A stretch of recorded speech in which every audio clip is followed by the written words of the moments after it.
Still unable to find.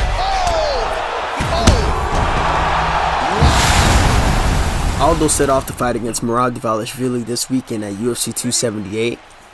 So, what do I think about this matchup? I'm going against Chito Vera here. This is on Quick Fight, and I will go to ranked championships after, since Quick Fight allows me to talk a little bit easier and then his own a little bit quicker. This guy's throwing some hard shots back. But essentially, it's a 3-round fight. It's over in Utah.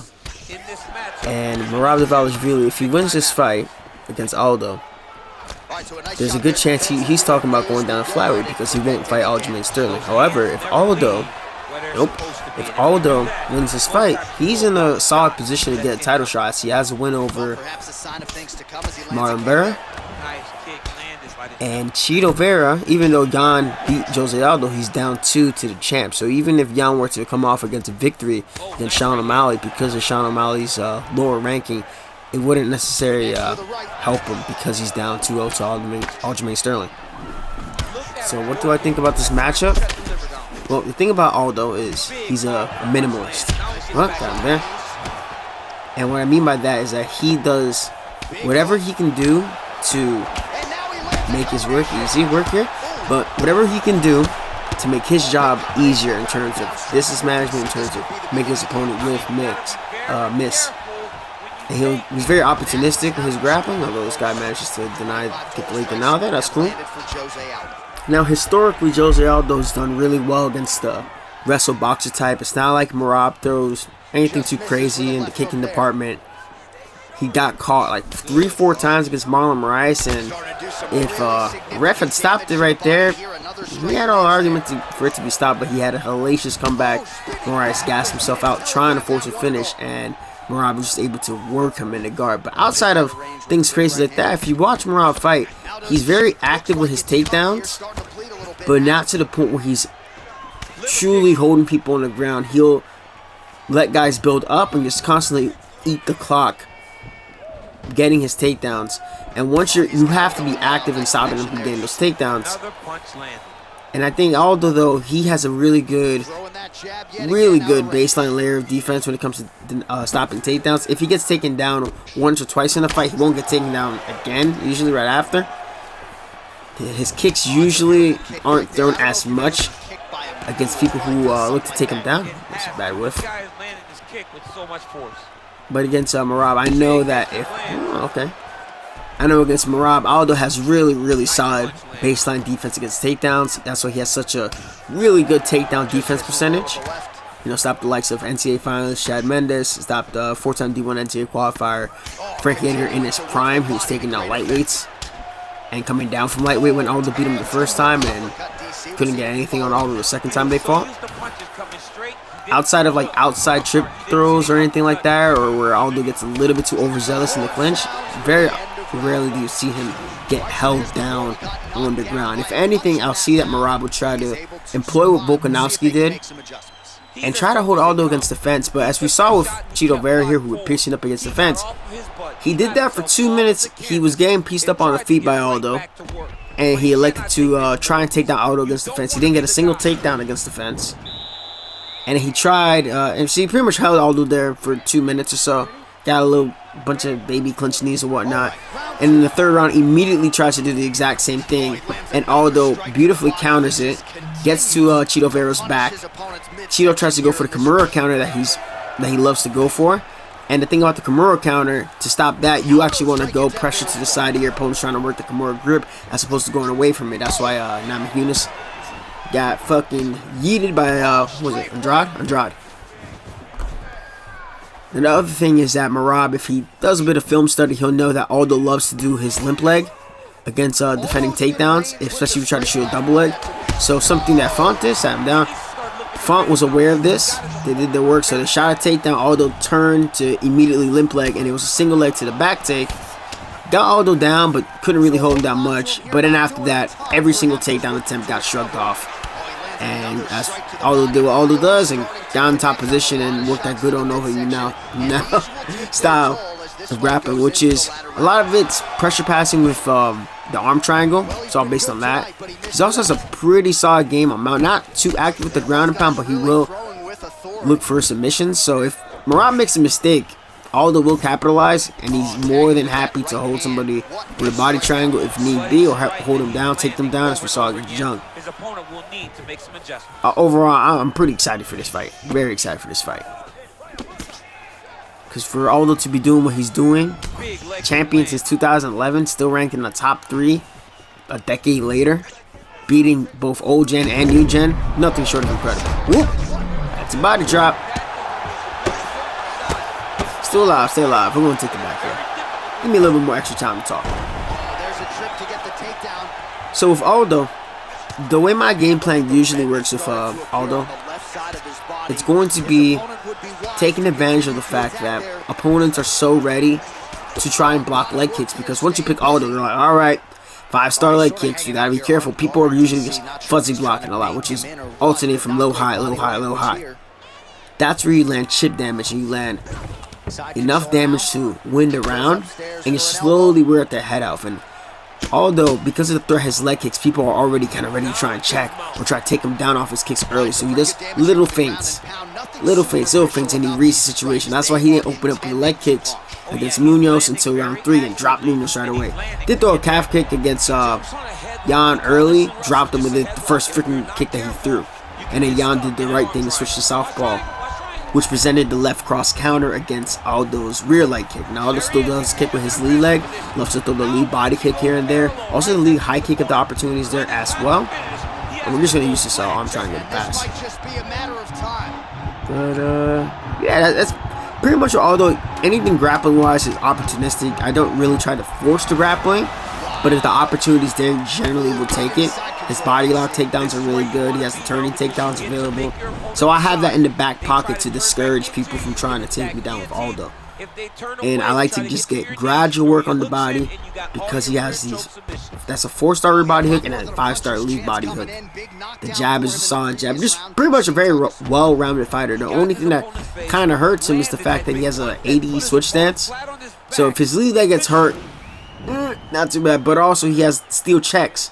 And steel checks allows for you to check your opponent's kick, and it takes like 2 checks right away, and they're already going to get a leg off event, which will result in them losing power in the leg. So it kind of forces them to switch stance and maybe fight at disadvantage. And now that's round 3, we can open up with the kicks. Also against Font too, you know, Aldo started to open up with the kicks later round 3 and 4, and fucking just started beating the shit out of Font. I felt bad, man. It was, whoo, okay, body for vent, favorite feint. Let's go. Make him freeze, make him freeze. Let's pass. He was, Jesus Christ. Like, after that fight, you know, Font is a very durable guy. Like, he's a very durable fighter. After that Aldo fight, every single time he got touched by Cheeto or by any hard counter, he just, it was tough. Dude had a lot of heart, though, but that's just, hey. Woo! You can stand up. Let's go! Alright. That's a good one. That's a good one. We're going to head into rank after this. But anywho, the whole game of Jose Aldo is make your opponent freeze and worry about what you're doing. That's what makes Volkanovski, Holloway, and even Conor a bit of a harder matchup to use to fight against when you're using Aldo, because they also have the tools to fight against him on the feet. Conor has a crazy idol that allows him to glide all over the place. Max can fight out of both stances and pressure really well in boxing range. Volkanovski can also do the same thing, but also could kick just as well as Aldo, and has the clinch and the takedowns to do so. So you have to be really, really economical with Jose Aldo to make him work on UFC 4. Same thing also applied in UFC 3. Well, I like this performance so far. Not too shabby, not too shabby. I think we threw out enough tools, and I think hopefully we'll go against I don't know. We'll see. See, it would have been nice if they would have added Merab in this game. We're going against Jan. And usually Jan players tend to pressure. And anytime I see another gray level, you know it's an O. You just know it's an O. Okay, this is weird. Alright. Yeah, okay. Yep. You see what I mean? See, the first 20, look at this. He's already fuzzy blocking, going low, circling, and players are aware when you circle. I talk about this all the time on my channel. Check that kick. People, they try to control the camera angle going backwards, and it frustrates players because a lot of players don't know how to go forward. When it comes to going forward, you want to take short steps, cut them off by following them. Straight right hand now, just misses. With the left stick. I'm gonna try to get a beat on this guy. I want to see what this guy's offense is. Okay, that's the feint. He's using the little speed up feint. Whenever you see that lead leg kick speed up. Okay. So anything he throws from the lead side is usually a feint if it's coming at a distance. All right. So that's his game when he's coming forward, and he's still trying to kick my fucking legs. Are you dumb? Oh, yeah, this is very erratic striking, so I can relax. This is what I call opportunistic chaos. Because nothing here has a real like flow to it. It just seems like he's kind of throwing whatever the hell he can throw and kind of hope I make a mistake to make something happen. So I can simply just kind of circle around here, hold high guard, make him feel comfortable to kind of just throw, and we'll try to intercept him a little bit later in this round. Alright. It's a good body shot. Good body shot. Again, he's still trying to kick my goddamn legs. He's also throwing that 1-2 a lot, so I'll try to slip straight a little bit later. I don't want to do it right now. Yeah, you see that? He's just kind of... I want to get a beat on with the base stuff that he's doing. But we're just going to play defense for this. No takedown for you. And just draw out all his defensive responses. We're going to keep everything on our end in terms of defense very short. Not anything too crazy. This guy's doing a little bit too much. That body shot hurt him. See? Look, it's such a tell. Like, players don't understand how much that's such a fucking tell. You know, you're constantly low blocking after you throw a 3-4 piece combination. It tells me that your stamina is low. Check that. Dude, what the fuck are you doing? See, I can see how this gets wins because he's just doing weird stuff that you don't necessarily expect. Ah, Sotogari. Okay, I know how to deal with that. You can have that. It's not gonna win you the round. You can deny it, but it's not gonna win you the round. Yeah. Okay. Yeah, this is the type of style that frustrates a lot of newer players, and even some intermediate players because the guy's just throwing at will. You have to remember, you got to treat the short-term stamina not as if it's your end-all, be-all stamina, but almost like as you're taking a breath in between, like throwing strikes and whatnot. So you're still going to do damage if your short-term stamina is getting low. So he's just constantly throwing after his short-term stamina is low. But the thing about him, he's kind of fucked himself because he got leg health invented. So his power, after getting checked 3 times, his power is like, yeah, it's nothing. I can sit here. And he's throwing, so I'm gonna give you a little. I'm gonna drop a little bit of knowledge for you. You get somebody that's doing that Sotogari, and you've already established a lead. It is significantly harder to get those Sotogari on somebody who's moving backwards. You know, he can't throw those Sotogari in combination. He has to pause. So I'm aware of this threat. I'm gonna make this guy chase me. I'm just gonna win small shots, small exchanges, get my damage off. Don't care if the front guard's there. Still safe, but he's also with that one. He's got to be finding that confidence in his mind that all the reps in the training room are going to pay off. Yeah, he keeps throwing because his short-term. I know his short-term stamina is low because he's not allowing for it to recover, or rather, he's being too obvious that he's not allowing it to recover.